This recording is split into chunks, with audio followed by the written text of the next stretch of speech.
வெளிப்படுத்தின விசேஷம். அதிகாரம் 5.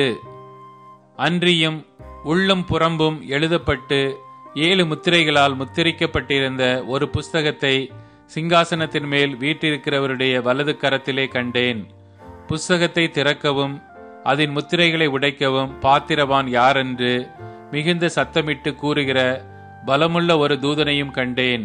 வானத்திலாவது பூமியிலாவது பூமியின் கீழாவது ஒருவனும் அந்த புஸ்தகத்தை திறக்கவும் அதை பார்க்கவும் கூடாதிருந்தது. ஒருவனும் அந்த புஸ்தகத்தை திறந்து வாசிக்கவும் அதை பார்க்கவும் பாத்திரவானாக காணப்படாததினால் நான் மிகவும் அழுதேன். அப்பொழுது மூப்பர்களில் ஒருவன் என்னை நோக்கி, நீ அழ வேண்டாம்.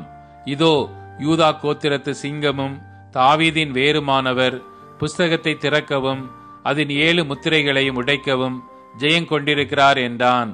அப்பொழுது இதோ அடிக்கப்பட்ட வண்ணமாயிருக்கிற ஒரு ஆட்டுக்குட்டி சிங்காசனத்திற்கும் 4 ஜீவன்களுக்கும் மூப்பர்களுக்கும் மத்தியிலே நிற்க கண்டேன்.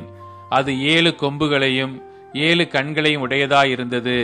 அந்த கண்கள் பூமி எங்கும் அனுப்பப்படுகிற தேவனுடைய 7 ஆவிகளேயாம். அந்த ஆட்டுக்குட்டியானவர் வந்து சிங்காசனத்தின் மேல் உட்கார்ந்தவருடைய வலது கரத்தில் இருந்த புஸ்தகத்தை வாங்கினார். அந்த புஸ்தகத்தை அவர் வாங்கின போது அந்த 4 ஜீவன்களும் 24 மூப்பர்களும் தங்கள் தங்கள் சுர மண்டலங்களையும் பரிசுத்தவான்களுடைய ஜபங்களாகிய தூப வர்க்கத்தால் நிறைந்த பொற்கலசங்களையும் பிடித்து கொண்டு ஆட்டுக்குட்டியானவருக்கு முன்பாக வணக்கமாய் விழுந்து, தேவரீர் புஸ்தகத்தை வாங்கவும் அதன் முத்திரைகளை உடைக்கவும் பாத்திரராயிருக்கிறீர்.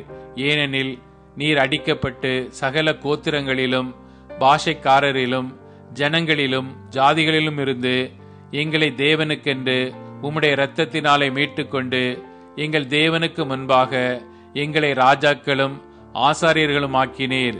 நாங்கள் பூமியிலே அரசாளுவோம் என்று புதிய பாட்டை பாடினார்கள். பின்னும் நான் பார்த்தபோது சிங்காசனத்தையும் ஜீவன்களையும் மூப்பர்களையும் சூழ்ந்திருந்த அநேக தூதர்களுடைய சத்தத்தை கேட்டேன். அவருடைய இலக்கம் 10,000 1000 இருந்தது. அவர்களும் மகா சத்தமிட்டு, அடிக்கப்பட்ட ஆட்டுக்குட்டியானவர் வல்லமையையும் ஐஸ்வர்யத்தையும் ஞானத்தையும் பலத்தையும் கனத்தையும் மகிமையையும் ஸ்தோத்திரத்தையும் பெற்றுக்கொள்ள பாத்திரராய் இருக்கிறார் என்று சொன்னார்கள். அப்பொழுது வானத்திலும் பூமியிலும் பூமியின் கீழும் இருக்கிற சிருஷ்டிகள் யாவும், சமுத்திரத்தில் உள்ளவைகளும் அவற்றுள் அடங்கிய வஸ்துக்கள் யாவும் சிங்காசனத்தில் மேல் வீற்றிருக்கிறவருக்கும் ஆட்டுக்குட்டியானவருக்கும் ஸ்தோத்திரமும் கனமும் மகிமையும் வல்லமையும் சதா காலங்களிலும் உண்டாவதாக என்று சொல்ல கேட்டேன். அதற்கு 4 ஜீவன்களும் ஆமேன் என்று சொல்லின. 24 மூப்பர்களும் வணக்கமாய் விழுந்து சதா காலங்களிலும் உயிரோடு இருக்கிறவரை தொழுது கொண்டார்கள்.